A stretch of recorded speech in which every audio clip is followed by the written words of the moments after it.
결혼해서 한 번 실패를 맛본 사람들이라면 누구나 재혼을 꿈꿀 것입니다. 중년이 되어도 그 마음은 같은데요.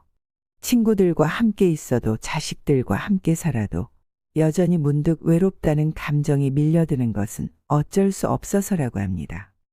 이혼 후 얼마간은 혼자가 훨씬 편하고 행복하다고 말하기도 하는데요. 그러나 시간이 지나면서 재혼하고 싶다는 사람들이 점점 많아진다고 합니다. 그러나 아쉽게도 혼자인 것이 외롭다는 감정에 휩쓸려 재혼을 결정했다가 또다시 비슷한 이유로 헤어지는 재혼 부부가 참 많다고 합니다. 이번에는 정말 마음을 다잡고 행복한 결혼 생활을 해보리라 굳게 다짐하며 새롭게 시작해보지만 재혼 부부가 또다시 이혼할 확률은 초혼 부부보다 무려 75%나 높다는 통계도 있다고 하는데요. 이런 이유로 다양한 전문가들은 차라리 혼자 살 것을 권한다는데요. 재혼 전 무엇을 더욱 깊이 생각해 봐야 하는지 지금부터 알아보도록 하겠습니다. 전 남편이나 전 부인에게 없었던 좋은 면만 보고 재혼을 결심하면 안 됩니다. 이전 상대의 외모가 만족스럽지 못한 경우 잘생기거나 예쁘고 날씬한 사람을 결혼 상대자로 생각하거나 경제력 때문에 이혼한 경우 재력 하나만을 보고 재혼을 선택하는 사람도 있습니다. 물론 이런 상대를 만난다면 지인이나 가족들에게 상대를 소개할 때도 어깨가 으쓱해질 수 있습니다. 하지만 중요하게 생각해야 할 점은 내가 이 사람과 함께 하고 싶은 이유가 확실하게 있는가 하는 점입니다. 상대의 좋은 점만 보게 되면 상대적으로 단점은 별것 아닌 것으로 치부되기 쉽습니다. 그러나 결혼은 현실입니다. 가끔 연애만 하다가 재혼하고 같은 공간에서 살다 보면 이전에는 잘 보이지 않던 많은 단점들이 보이기 시작하고 그것들이 또다시 부각되고 스트레스 받는 상황에 놓이게 될 것입니다. 그러나 상대방의 단점이 갑자기 보인 것이 아니라 애써 좋은 점만 보고 단점은 묻어두려 했던 상대의 나쁜 모습들이 나에게 직접 현실로 다가오기 시작했을 뿐이라는 겁니다. 그렇게 꾹꾹 참아가면서 살다 보면 또다시 이혼을 되풀이하게 될 수도 있습니다. 한번 해봤기 때문에 이혼은 절대 안 된다고 생각할 수 있지만 반대로 한번 해봤기 때문에 또 같은 실수를 되풀이할 확률 또한 높아집니다. 그러다 보면 주변 사람들이나 가족들에게 어떻게 설명하고 가장 중요한 자식들에게는 어떻게 설명할지 막막한 상황에 놓이게 됩니다.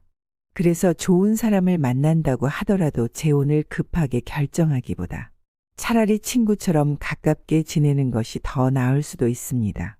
재혼을 하기 전에 내가 상대를 얼마나 어디까지 이해할 수 있고 인정할 수 있는지 깊이 생각해보고 반대로 상대는 나를 어디까지 이해해 줄 수 있는지를 꼼꼼하게 따져봐야 합니다. 많은 사람들이 이런 과정 없이 너무 성급하게 재혼을 결심하고 실행에 옮기는 실수를 범합니다. 빨리 만나서 진도도 빨리 나가고 사랑도 빨리 불타오른다면 사랑이 식는 것도 그만큼 빠릅니다. 만난 지 얼마 되지도 않았는데 이렇게 좋은 사람이 어디 있다가 이제 나타났냐며 운명의 상대를 드디어 만난 것처럼 쉽게 사랑에 빠져들게 되는데요. 사랑에 빠지는 감정은 너무나 자연스럽고 아름다운 일이지만 이전과 비슷한 이유로 또다시 이혼하고 싶지 않다면 조금 더 신중하게 생각해야 합니다. 우리가 결혼 생활을 해보면 다들 아시겠지만 사랑만으로 모든 것을 다 헤쳐나갈 수 있고 어떤 일이 닥쳐와도 서로가 믿고 해결할 수 있을 것 같지만 절대 그렇게 결혼 생활은 순탄한 일만 있는 것은 아니라는 것쯤은 아실 겁니다. 재혼은 특히 더 그렇습니다. 따라서 연애를 할 때 나만 사랑해주고 나를 위해 모든 것을 다 바칠 것 같이 뜨겁게 사랑해준다고 재혼을 성급하게 결심하지 마세요. 그리고 내가 상대의 조건을 어디까지 따져봤는지 조용히 생각해 보세요. 사랑해서 결혼하는데 그런 건 너무 속물처럼 느껴지시나요? 아닙니다. 사랑과 결혼은 너무 아름답지만 반대로 현실을 살아가야 한다는 사실을 잊으면 안 됩니다. 막상 재혼 후 빠르게 사랑이 식었다고 슬퍼한다면 그것만큼 마음 아프고 슬픈 일도 없습니다. 내가 상대의 어떤 점을 보고 좋다는 감정을 느꼈는지, 그것이 몇 가지나 되는지 꼼꼼히 따져봐야 합니다.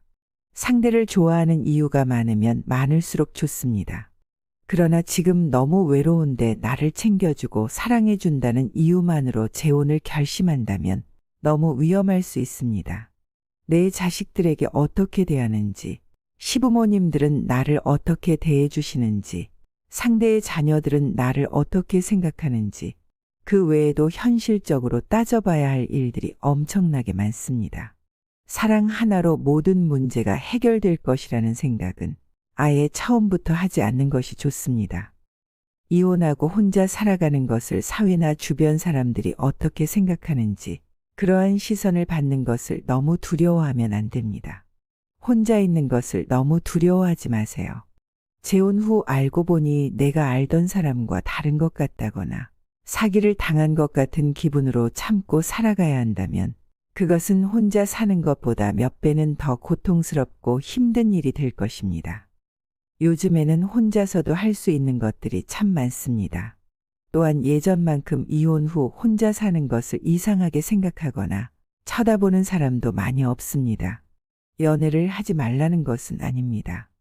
연애는 하되 혼자서 자유롭게 친구도 만나고 여행도 다니고 취미생활도 즐기고 남 눈치 보지 않고 할 수 있는 것들은 많다는 이야기입니다. 괜한 성급한 재혼으로 상대방 자녀들과의 불화를 겪게 되고 또다시 이혼하는 경우가 많다고 합니다. 재혼에서 자녀와 관련된 문제는 시한폭탄과도 같습니다. 솔직하게 상대의 자녀까지 진정사랑으로 감싸 안으며 이해하고 보듬어줄 사람이 몇이나 될까요? 그런 경우는 흔치 않기 때문에 뉴스에서 자주 보여지는 끔찍한 사건들도 나오는 것이 아닐까요? 내가 배 아파 낳은 자식과도 사춘기쯤 되면 잘 지내기가 매우 어렵습니다. 꼭 상대방 자녀와 갈등 상황이 빚어지지 않는다고 하더라도 아이들이 어릴 때는 몰라도 사춘기쯤 되면 심각한 상황을 맞닥뜨릴 수 있습니다. 또한 아이들이 조금 크고 나서 재혼하는 경우 새엄마나 새아빠에 대해서 어떻게 대해야 할지 서로 난감한 경우가 생깁니다. 그러니 나와 상대만 좋다고 해서 무리하게 재혼을 추진하는 것은 별로 좋은 방법이 아닙니다. 결국 자녀들에게 관계를 솔직하게 말하고 인정받을 수 있어야 사회적으로도 인정받을 수 있다는 것이 진실입니다. 또한 연애할 때는 둘만의 관계만 생각했다가 재혼 후 함께 살게 되었을 때 자녀들이 관계에 들어오게 되면 그때부터가 정말 결혼은 현실이라는 것을 실감하게 될 것입니다. 그렇기 때문에 재혼을 하면 내가 지금껏 누리던 자유와는 멀어질 수 있습니다. 함께할 땐 주말에 소파와 한몸이 되어 TV를 본다거나 핸드폰으로 좋아하는 유튜브 방송을 보면서 한 주의 피로를 푸는 일상이 어려워질 수 있습니다. 당연히 재혼을 하게 되면 포기해야 하는 것들이 생겨난다는 의미입니다. 얻는 것이 있으면 당연히 포기해야 하는 것도 있는 것입니다. 또한 재혼을 하는 목적이 상대와 같은지 생각해 보아야 합니다. 누군가는 자녀가 어리다면 그 자녀를 돌봐줄 사람이 필요해서 배우자를 찾는 사람도 있습니다. 또 어떤 누군가는 내 노후를 책임져줄 재력이 있는 사람을 원하기도 합니다. 이것이 좋다 나쁘다는 평가를 하려는 것이 아니라 재혼이 사랑만을 목적으로 가능하지 않다는 현실을 말하는 것입니다. 생각하는 것이 서로 다르다면 재혼하려는 마음을 정리하시는 것이 좋습니다. 이때 주의해야 할 점은 내가 자존감이 낮다고 해서 상대와 나의 관계를 갑과 을로 규정하면 안 된다는 것입니다. 스스로를 을의 위치에 두지 마세요. 또한 자신이 갑이라고 생각하는 사람과 연애하고 있다면 재혼은 절대 안 됩니다. 하나를 보면 열을 안다고 했습니다. 시작부터 잘못된 관계라면 결혼 생활을 해보지 않았더라도 결코 오래갈 수 없는 인연입니다. 나의 자존감이 낮아지지 않도록 늘 신경 써야 합니다. 자존감이 낮아지면 내 곁에는 이상한 사람들만 꼬이게 됩니다. 내 옆에 있는 사람이 혹시 떠나지는 않을까? 전전긍긍하고 항상 끌려다니는 만남을 이어가는 건 아닌지 생각해보고 그렇다면 그 관계는 빠르게 정리해야 합니다. 나를 인간적으로 존중하지 않는 사람과의 만남은 계속할 어떠한 이유도 없습니다. 타인의 시선을 의식하지 말고 혼자만의 시간을 최대한 재미있고 의미 있게 보내세요.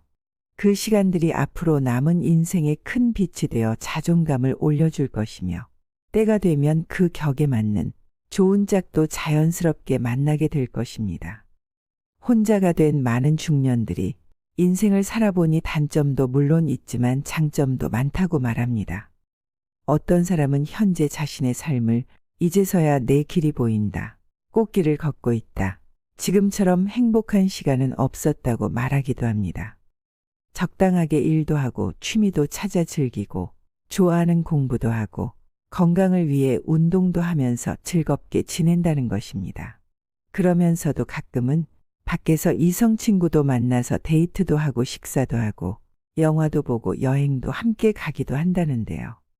늦은 나이에 다시 사랑을 시작했기에 꼭 결혼식을 올리고 법적으로 부부가 되어야 할 필요가 없다는 것이 그들이 혼자 사는 이유라고 합니다. 나이 들어 재혼할 때 가장 중요하게 생각해야 할 3가지에 대해 말씀드리겠습니다. 첫째, 서로의 자유를 인정하기입니다. 가장 중요한 것은 두 사람이 서로를 어떻게 생각하느냐는 것입니다. 첫 결혼을 실패한 이유는 서로에게 너무 요구하는 것이 많았기 때문입니다. 그러니 서로에게 너무 많은 것을 요구하지 마세요. 사실 서로에게 요구하는 것이 별로 없으면 다툴 일도 없습니다. 그러니 각자의 생활을 인정하고 공동의 생활은 최소화하세요. 공통분모는 최소한으로 두고 거의 친구 수준으로 생각하여 각자의 자유를 인정하는 관점을 가져야 재혼을 성공으로 이끌 수 있습니다. 두 번째, 자녀들에게 먼저 솔직하게 이야기하기입니다. 각자 아이가 있는 상태로 재혼을 하면 가족 관계가 조금 복잡해질 수 있습니다. 또한 일가 친척 관계까지 있어 현실적으로 고려해야 할 부분이 너무 많습니다. 자식들이 다 커서 결혼할 때 생모를 혼주석에 앉혀야 할지 양모를 앉혀야 할지 고민이 되어 결혼식을 하지 않겠다는 자식들이 많다고 합니다. 그러니 사전에 자녀들과 이런 다양한 문제에 대해 합의가 되어야 합니다. 세 번째, 전 남편이나 전 아내를 질투하지 않기입니다. 아무리 재혼했더라도 두 사람 사이에 자녀가 있다면 당연히 양육 문제나 양육비 문제, 아이들이 학교에 들어가거나 졸업할 때 등 연락을 하거나 만나는 경우가 생길 수밖에 없습니다. 이때 상대의 전 남편이나 전 아내와 연락을 하는 것에 대해 질투심이 생길 수 있습니다. 그러니 결혼 전에 이런 문제가 생길 수 있다는 것을 당연하게 인지하시고 자연스럽게 받아들이는 마음을 내는 것이 중요합니다. 함께 키우는 아이의 엄마이고 아빠이기 때문에 당연히 만날 수 있다고 생각하고 자연스럽게 생각하여 질투하는 마음을 내거나 의심하는 마음을 품으면 결코 안 됩니다. 그러면 재혼 생활도 결국 나쁜 방향으로 흘러간다는 것을 결코 잊으면 안 됩니다. 재혼을 결정할 때 위에 3가지를 꼭 고려하고 조심한다면 결국 순탄한 결혼 생활을 이어나갈 수 있을 것입니다. 좋은 사람을 만나서 꼭 잘 살아야지 생각하기보다 내가 상대에게 좋은 사람이 되어주려고 노력한다면 그 만남은 오래가는 만남이 될 수 있고 끝까지 가는 인연이 될 것입니다. 한번 실패했다고 의기소침하거나 자존감을 바닥으로 스스로 떨구지 마시고 누구나 시행착오를 겪으며 오늘 하루를 살아가는 보통의 사람들이라는 것을 생각하신다면 주어진 오늘 하루도 더욱 행복하게 보낼 수 있을 겁니다. 가만히 제자리에 있지만 않는다면 앞으로 오늘 한 발짝 내딛었다면 성장의 한 걸음을 내디딘 것입니다. 오늘 내용이 여러분들의 삶에 큰 도움이 되길 바라겠습니다. 여러분의 남은 여생을 열렬히 응원하겠습니다. 이상으로 시니어를 위한 모든 것, 시니어 톡톡이었습니다. 더 유익한 내용으로 찾아오겠습니다. 오늘 내용이 도움이 되셨다면 구독과 좋아요 부탁드립니다. 감사합니다.